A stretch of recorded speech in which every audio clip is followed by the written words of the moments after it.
je veux voir un futur pour l'Europe, bien sûr, et peut-être que justement les crises que nous avons à affronter au niveau européen doivent nous pousser à être encore plus volontaires dans cette construction européenne.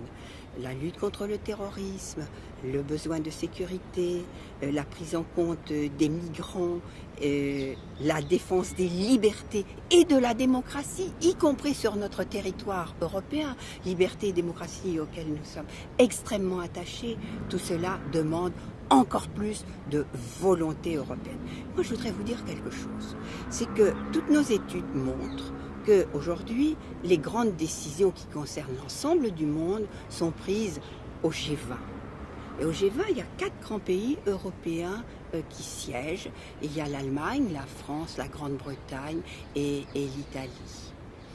Tous les 10 ans, un pays européen sortira de cette grande table des négociations. Pourquoi? Parce qu'il y a des pays qui émergent, qui montent, qui deviennent extrêmement importants, qui pèsent au niveau mondial. La Chine, l'Inde, le Brésil, la Russie, l'Afrique du Sud. Vous voyez, les cartes se rebrassent au niveau mondial.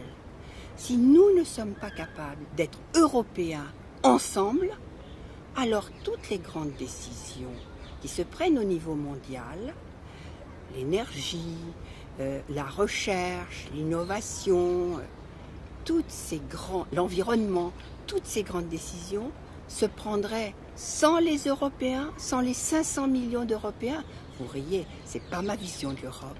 Je suis plus que jamais issue de Poitou-Charentes, du pays de Jean Monnet. Ça, je ne peux pas l'oublier et je continuerai le combat pour une Europe certainement différente, plus humaine, plus efficace, et où l'emploi, l'intégration de chaque citoyen doit être la préoccupation première.